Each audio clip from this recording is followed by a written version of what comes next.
Welcome to Mechanic. Today, 2016 Mercedes Metris. 2.0 liter motor, turbo engine on this vehicle. More importantly, the 274 engine is in this vehicle. So we're going to go over the process to be able to replace your spark plugs and coil packs, or coils. We've got one coil per cylinder. There's 4 cylinders on here, and how you would replace those if you're replacing those, but also definitely how you replace the spark plugs. Because this is the van, the Metris van, there's a few more components that you would need to take off versus the 274 motor that's in like JLA and stuff like that, where you have more space up top here. So we do need to remove this air box, and that's pretty easy. We just undo this connection here, which is a 7mm or 8mm. That's an 8mm. 8mm here, or a flat blade screwdriver. Undo that clamp, pull that off. This here just kind of presses in, and so we would pop that out. And then we have 2 rubber grommets up front here. We pop out. Also, we have our oil fill tube here. You just push the tab on the bottom there in toward the engine, and then you can pop that and set that to the side.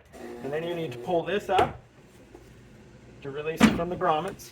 And then there are 2 little brackets on the back that this holds into, as well as make sure you unhook this mass airflow sensor connector.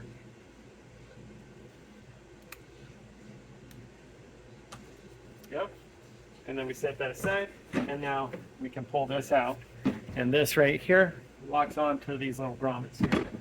So then we can set that aside. So we do the side here, and then to be able to get this little rubber rise piece heat shield that is on the top here, we need to be able to remove these. And this is what that top of the motor attaches to. And these sit up in here. You've got one on this side, and this is 2 bolts that are in E12. And then this one that's on the other side, on the left side, is 3 10mm nuts. You got a little flap here that you can pull down to be able to gain access to those, and then you can remove that. And then with that removed, now we have the access to be able to work our way around here and pull this up, and then pull it from the back and pull it out. And we remove this to gain full access to the coils and the spark plugs here. All right, so now we've gained access by removing the components that we need to, and then we have coil 1, 2, 3, and 4, and they are held in with 2 T30 bolts that we would need to remove to be able to get the coil out. We got an electrical connection on each side, on each one to undo also. That's one of those safety lock connections. You pull it back and then undo the tab. And if we remove the 2 bolts here, we should get enough movement where we can move it to the side, because see this coil, but it goes down and then it goes in the angle, and we got a rubber boot here holding it into place. And so we get enough space. Now, if you can't get enough space to move it and then be able to unhook the wires here, you can, there are 3 screws here of a T30, one here, and then one on the back and one right up in here that you can remove to remove this electric up a little bit. And also we are going to move this electric that goes to our downstream oxygen sensor, just to be able to get this up and out of the way, give us some more space. Squeeze the clamp, unclip it. Now this, if we just cut this, because it's a zip tie that goes through there, we just cut it, leave that attached in there, and that way we reuse the original clamp.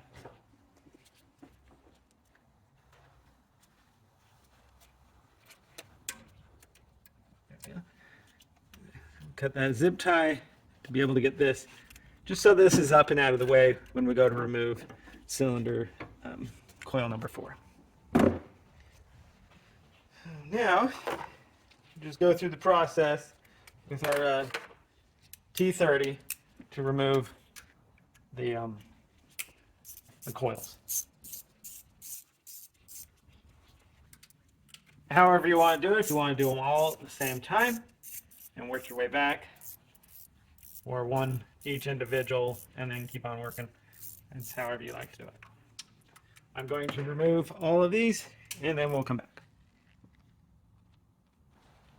All right, so I removed all the bolts that hold the coils in, and now we're able to get a little bit of space here May not be enough. We'll just be able to pull the clip back.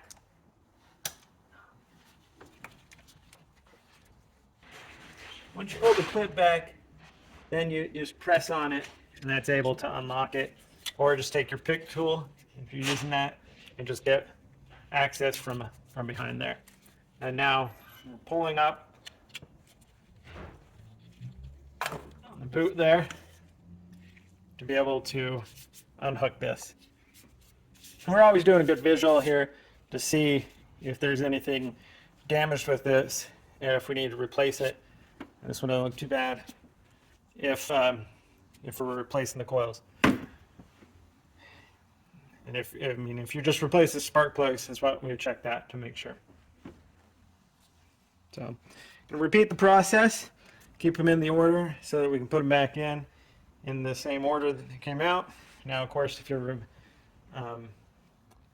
just replacing the coils, or coils and spark plugs all at the same time, you don't have to keep them in any particular order because you can put brand new ones all the way in.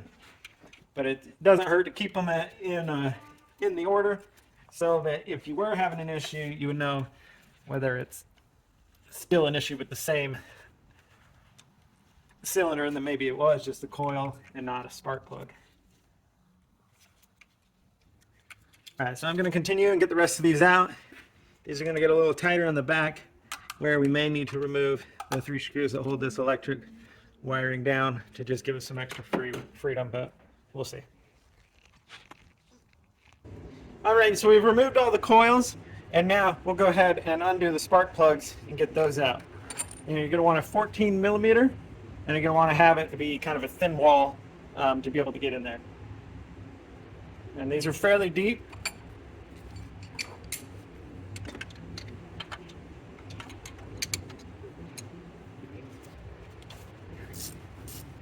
All right, so the first one undone, and the threads on these are actually pretty long, so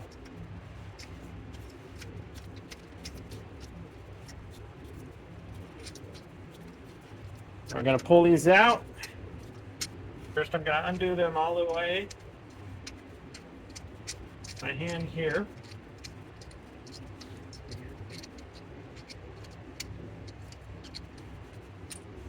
And then because my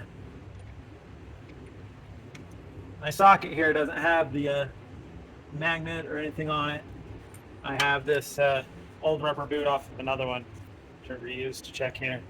And we're going to look to see that these all have essentially look the same when we remove them all. It doesn't look too bad. It's dry, and we don't want any oil to be on there, and we don't have any oil on the threads, so we don't have anything leaking down there from the valve cover, so that's good news. So let's continue to work and get them all removed.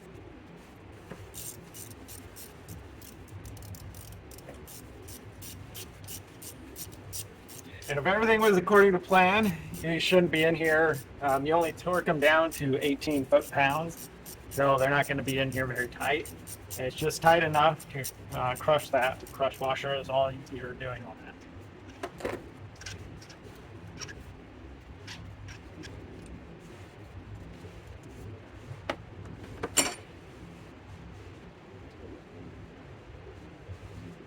So I will continue to remove the rest, and then we'll look at it.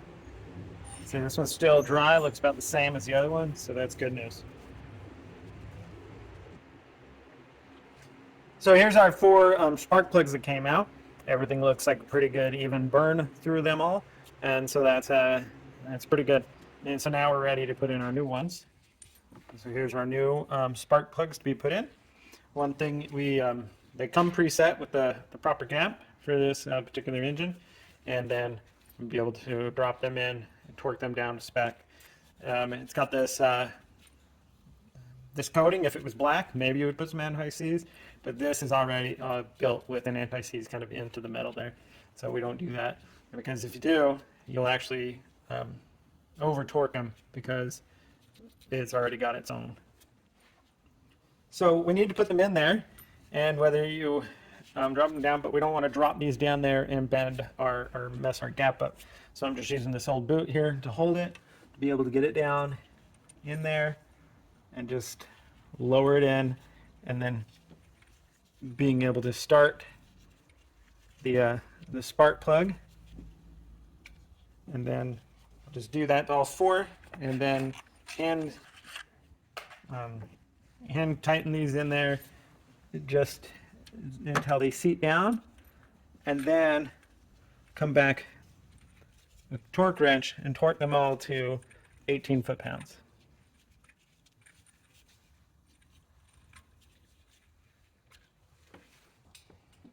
And what we're doing when we torque them to the 18 is we're crushing this crush washer and making the seal so that we build the proper compression in our engine for everything to work like it's supposed to.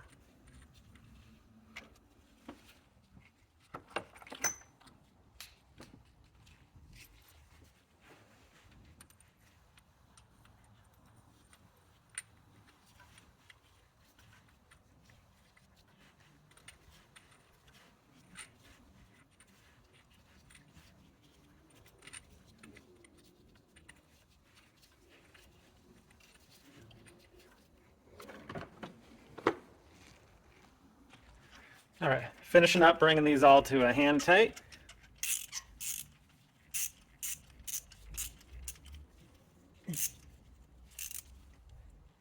Yep.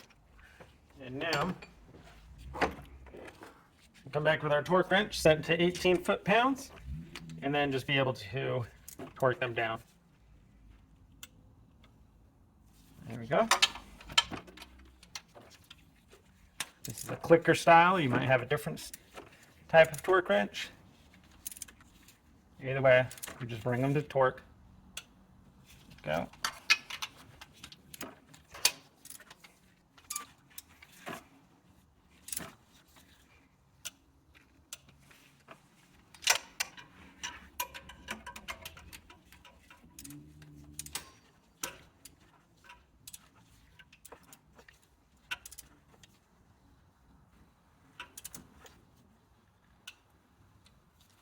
Go. So they're all torqued to the 18 foot-pounds, and now finish off whether you're putting new coils or your old coil pack back in. You can go ahead and put a little bit of dielectric grease inside these tubes just to give you a better connection, and then we just be able to line them up over the spark plug, and depending, get your electric connection in there as you're putting it down.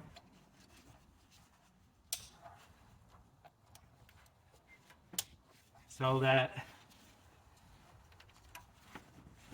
you're not having issues with it under here. So press it down on there, and then repeat that, and then after, make sure that you put your T30 bolts in to be able to hold everything into place, and tighten those on there. And you just repeat this process for all four of your coils.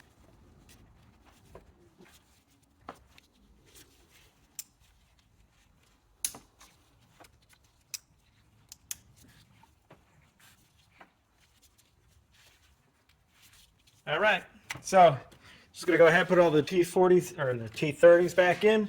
So that'd be 8 of those to tighten everything down.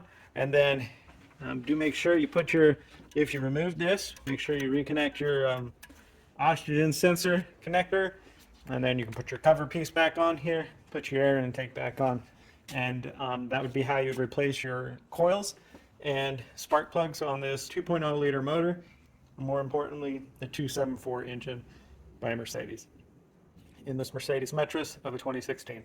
Thanks for watching Mechanic, where you can be the mechanic.